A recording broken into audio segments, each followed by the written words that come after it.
Bonjour, bienvenue très chers enfants de Dieu partout, vous êtes en train de nous suivre à travers le monde. Frères et sœurs, croyants du message du temps de la fin ou ceux qui ne croient pas les messages du temps de la fin.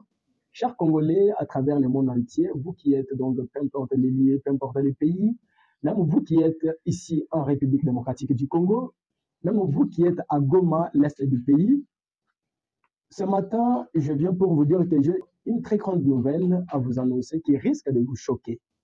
Comme vous, j'ai conscience, nous avons tous conscience que la RDC, précisément l'Est du pays, Goma, passe un moment très critique qui implore la prière de chaque croyant à travers le monde. On nous a dit et on nous a répété, on nous a publié des vidéos sur la net de comment l'Est du pays, surtout Goma, est tombé. Mais laisse-moi vous dire que c'est un mensonge. Et je dis encore, c'est un mensonge. Dans cette vidéo, vous allez suivre les dires de notre ministre de la Communication et Médias, Patrick Mouyaya, qui s'exprime au micro de Boussolo, la politique. Nous avons parlé avec les quelques membres qui sont à Goma et ils nous ont prouvé comment l'état des pays évolue, l'état de la ville évolue. Laisse-moi vous prouver que, en suivant cette vidéo, vous allez être sûr que la RDC, surtout Goma, n'est pas tombée. Et l'Est du pays, nous arriverons à gagner chaque centimètre de la terre qui a été donc prise par l'ennemi. Vous pouvez suivre cette vidéo et je vous reviens plus tard. Est-ce que ville ya Goma, bateau bazolanda biso Congola za na Kikwit, azana mbandaka bao balibanda mboka na Paris, na Londres, na Afrique du Sud, na bao ba na Goma. Est-ce que ville ya Goma banguna babotoli yango parce que message wana ezaki monguna non. D'abord, bolandaka mingi makambo ya réseaux sociaux te. Monguna abotoli Goma wapi? Abotoli yango wapi? Botala ba point stratégique. Kobanda na aéroport. Bokota na ba point mususu. Ozomona bitumba oyo kokoso nango oyo kikozala. Eza ke pona ba soda na biso malgré engagement na bango bazotala ba congolais ndenge nini toko protéger bango yango lobi na réunion to sala ki na président lobi ti ba minuit to sala ki réunion na président totali ba situation nyonso to lobi ba soda na biso il faut bazala ya kotelema pona ko battre l'écolo côté les mapé na cadre ya ba engagement au bazanango ya kotala ndenge nini pe bakoki ko continuer ko protéger ba population pour ba kufa en cascade en masse ndenge banguna na biso balingi. Ndeko ministre ozali na ba orientation o uti ko pesa na kombo ya gouvernement ou esengeli population azali sur place na population congolaise dans l'ensemble bazanango na ndenge détaillé à l'heure actuelle parce que bitumbezo bunda manabo na Goma siko ba congolais ba FARDC ba ko bunda toyoki awa to confirmer yango ke munguna abotoli Goma te FARDC azo contrôler yango Rwanda na ba sudani ba kotaki to ko bunda na bango mais toza na contrôle ya combat nyonso ezali sur terrain mais ba imboka ndenge tomoni na Bukavu bato babimi na balabala bato musu bazomona esengeli l'état déclaré guerre peut permettre bango bazwa pe manduki to moto na moto a utiliser ndenge to salaka ba Rwandais tango muza asengaka suite za nini ndeko muto akosa yote omoni ba guerre lelo na 21e siècle ezala ba guerre to le bibo to déclarer bo l'air bazo sala biso to bengi guerre informationnelle na poison rwandais za guerre ba déclarer wapi yango lelo to lobité ba congolais nyonso na lobi awa congolais za minduki mibale munduki aliboso ye moko munduki mibale téléphone na ye mega na ye asale lango pe na kobundela ekolo na lobi awa ke mikolo ezali koya non kala mingi te dans les prochaines heures le temps que mokonzi asala ba consultation akopesa biso ba orientation o tokoya koyebisa ba congolais quelle est l'attitude qu'il faut avoir attitude à liboso lelo solidarité na ba o baza impacté directement na Goma ba o baza prise au piège entre les feux na ba parti mususu eza sous occupation il faut bisonyo surtout à la solidaire to sambelaka to compatir pour na bandeko baza kuna ya mibale soutien au FARDC. Parce que Bangonde, Bazo Bundak pour protéger l'écolo. Il a mis ça tout soutien au commandant suprême. Parce que Yende, Aza Congolais Liboso Oya Telemaka pour Nabitumba.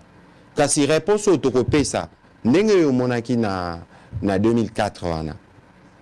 Bukavu bandi lelo.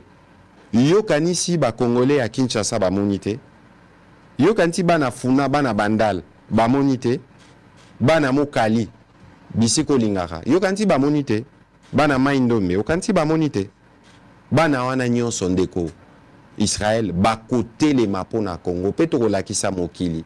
Que ata boye na ba bombe soki 1000 jamais ba bombe na bino ekoboma unité na biso jamais ba bombe na bino ekoboto la biso mabele o bakoko batike la biso. Donc tolo ba guerre ne toza na temps de guerre na ndenge toza.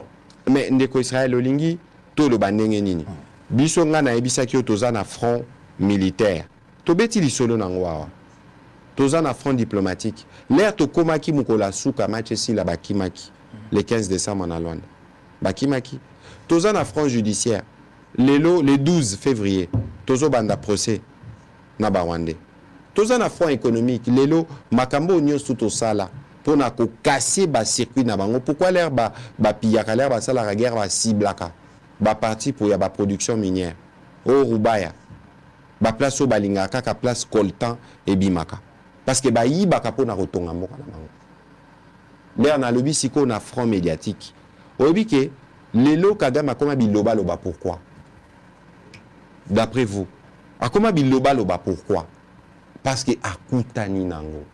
Akutani na détermination à président de la République, pas kutani na détermination et aba officier au président de la République azana bango na différents fronts neti biso na front na biso. Yango nazo profiter na média na yo pour na rappeler autolobaka da ba pandi sango.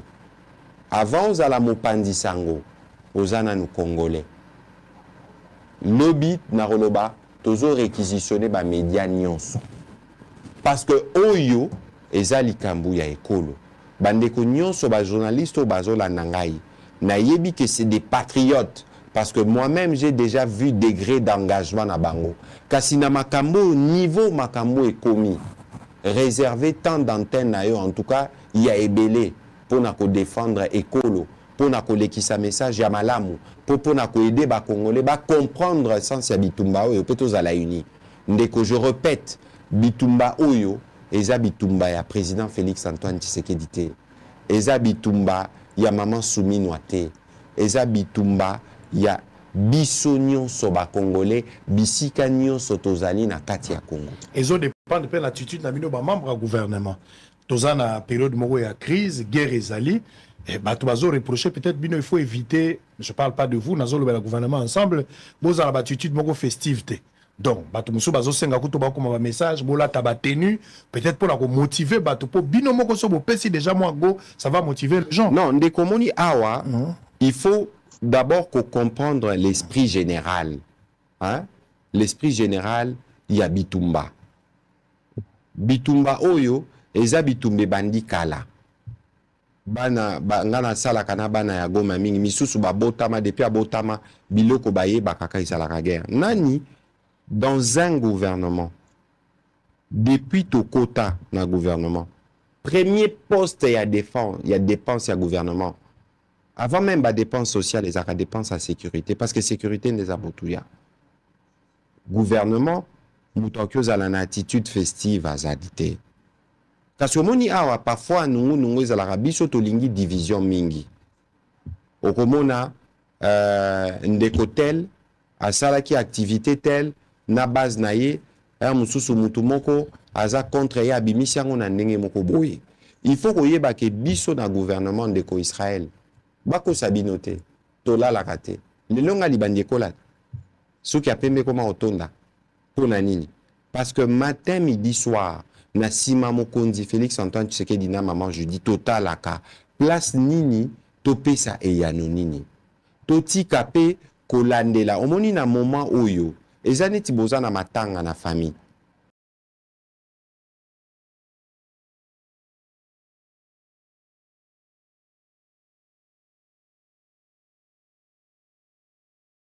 mingi biso pe ka eloko mabe nde tozaka pressé ya kokabola oromoni eloko malamu orozala pressé ndenge moko te ba attitude wana yango nde pe parfois esungaka monguna kasi ya tour oyo biso nyonso toloba réseaux sociaux na yo internet na yo salelango pe pona kobate lekolo.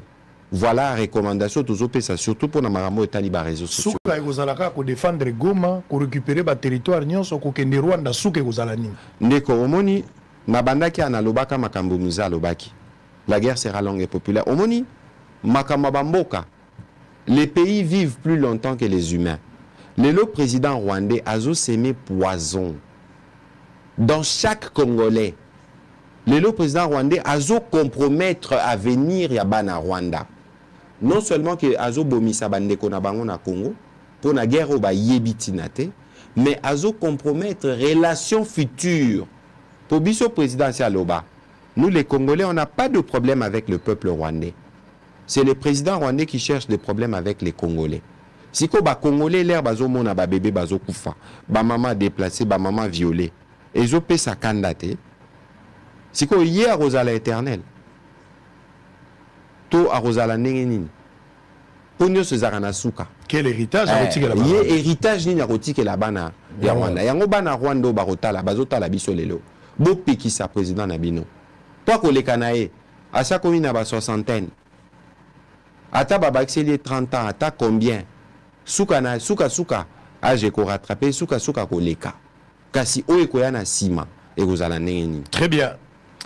Allez, toyambaki lilobano ya suka sokezali. Non, liloba sokezali ya liboso. Je répète on alobaki ne bandeli. Tout notre soutien et notre compassion à la population et à Goma. Oyo pour le moment, baza pris sous les pièges de feu occasionnés par nos ennemis, les Rwandais. Yami Balé soutient Nabafar DC qui font preuve de bravoure. Yami Satou soutient au commandant suprême parce que Yende Azome Mabafron a biso pour aussi sabitumba. Yami ne bisognon so tous à la près pour na ko telema pour na ko défendre Kolo na oyo tozanango comme makoki. Très bien. Voilà. Toyambaki Patrick Mouya, porte-parole du gouvernement, Azali ministre média la communication. Peuple Zola Nangana Goma. Ezali solo ya patrie ou la mort. Kosala lisekite. Naibi pasi o bozanango. Mongu nazo tungisa kimia na bino. Me boza bilombe. Po bo CDT, bo accompagner te. Bache ba vidéo ya lokuta na ba réseaux sociaux. Po bala kisake kokota na bango na Goma bino bo beteli bango maboko. Biloko ya lokuta. Bisonyo sotoyebi ke bo accompagner bango te. Bisonyo sotoyebi ke ba kosi na miso ya bato. Lo lenge na bango ko sala eza lokuta. Mon mesano ya Kagame na bato na ye na bananga. Musala na bango eza lokuta monene. Bomo ina bango nyoso ya mwana. Bolanda bango te baza lokuta. Ba yebisaki bino ke Goma bazui. Balobaki ke bakosala meeting na yebisaki bino ke bazui Goma te. Na yebisaki bino meeting pe bakosala yango te. Tozali sikoyo 19h30 na Goma. Babi misela bino meeting au place basali eza lokuta monene o Rwanda saki na nzela ya batu na ye. Entre bango moko baza koyokana te. Baza la lokuta entre bango e bomi bango na bango. Na minito tozolo bana Rwanda bibembezali. Bitumbo bango balukaki FRD saza ko beta. Baza ko kima na gizeni. Ezongeli bango moko baza na kimia te. Me baza na lokuta bako ko beta sangwa liwate. Baza na mayele mabe. Bato bazo kufebele na bitumbo epa na bango. Me bazo boya ndeko bimisa sangwa ne bana na mito ya bato. Bongo soki bango bazo bomba nombre ya bibembe na bango. Pourquoi yo Congolais olingo sala publicité ya beforo bango bazo sala sur le terrain. Okoki ko kanisa ke zo sala musala ya mboka, mais zo sala trahison sans le savoir, ndenge uza yaki na Bible. Ake o mema tabernacle zaki musala na été il a été frappé. Bo bate la mboka na information. Ozo solola na nani. Ozo pesa information nini. Et puis ekozala na tina nini. Oza journaliste d'abord, oza patriote. Le sens ya patriotisme ndenge ministre a lobby se protéger, mais protéger mboka na yo, protéger bandeko na yo. Celui qui trahit aujourd'hui le pays, il finira toujours par être aussi trahi par une autre personne. Et ça sera la mort. Jida, il pensait qu'Azo gagnait vie, mais c'était la fin pour lui. Tous les Judas moderne, même dans les médias, on a des Judas modernes. Même dans la population, tous les Judas modernes. Pour la Likambo, ya Mbongo, ya Moukie, pour la Zoua, pour la guerre politique, ils sont prêts à trahir. Nous avons besoin de l'unité au moment où on parle. Le gouvernement fait sa part. Biso peuple, tous la part na biso. Part na biso, la vigilance. Kokoma, koleka Barwande, tous 100 millions, plus de 100 millions. Barwande ba Moukie. Ceux qui te le bito contre les réseaux sociaux, to koma koleka bango, ba kotele na biso te. Bo bate la mboka na bino to bate la mboka toza la mboka kaka moko to kokoma ba umwa ba Rwanda te eza inadmissible ko sala malisute ba FARDC ba bundi ba bateli Goma ekelite.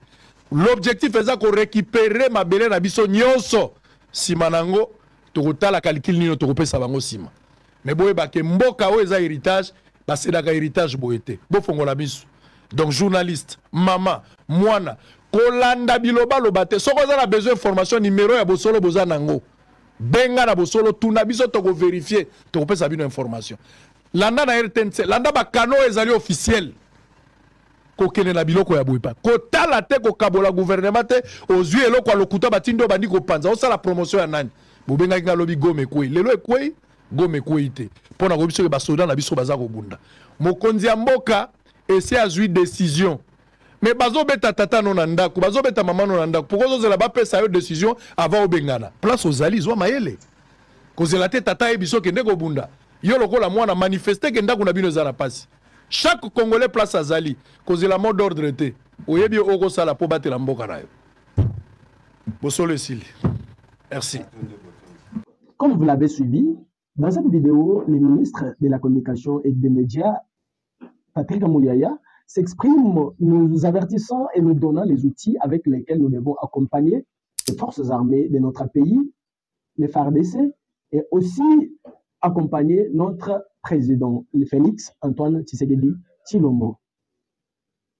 Dans ces outils qu'il nous a donnés, il démontre que d'abord notre personnalité est un outil très capital qui peut nous aider à accompagner le camp de la nation, à accompagner nos forces armées à combattre et aller plus loin dans cette lutte qui est donc l'état critique donc semé à l'est de la République démocratique du Congo. Notre personnalité d'abord. Qu'est-ce que vous pouvez faire avec votre donc, personnalité? Vous êtes influenceur, vous êtes qui? Vous pouvez donc écrire un message favorable, un message d'encouragement, d'inspiration, un message qui motive les 40 de la nation, qui motive les forces armées de la République démocratique du Congo, de la sorte que nos FARDC puissent sortir les gagnants et gagnants de cette lutte.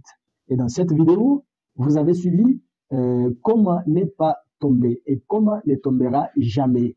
Le deuxième outil qu'il nous donne ici pour donc lutter vis-à-vis de cette vraiment lutte qui est donc semée à l'est de la République démocratique du Congo, c'est aussi votre téléphone. Qu'est-ce que vous pouvez faire avec votre téléphone? Les mégas que vous mettez, qu'est-ce que vous pouvez faire avec cela? Écrivez de bonnes choses. Ne prenez pas, ne partagez pas n'importe quoi. Vous ne savez qui a partagé quoi pour que vous puissiez aussi prendre cela et mettre cela donc, et commencer à partager cela avec les autres non plus. Il faut d'abord se demander qui est-ce qui a partagé ceci pour que je puisse aussi commencer à les partager. Chers bien-aimés de Goma, nous sommes de cœur avec vous et Dieu est avec vous. Comment ne tombera jamais? Ne suivez pas ce qu'on vous dit par les médias trompeurs. C'est du mensonge et du mensonge. Goma ne tombera jamais et on va gagner. Nous demandons à chaque croyant à travers le monde entier, nous demandons aux hommes de Dieu de la République démocratique du Congo, nous demandons aux enfants de Dieu de la République démocratique du Congo, aux enfants de Dieu qui sont à travers le monde entier, de laisser la RDC, surtout l'Est du Congo, Kinshasa, dans les mains de l'Éternel, afin que Dieu vraiment vienne ce peuple que nous sommes en aide.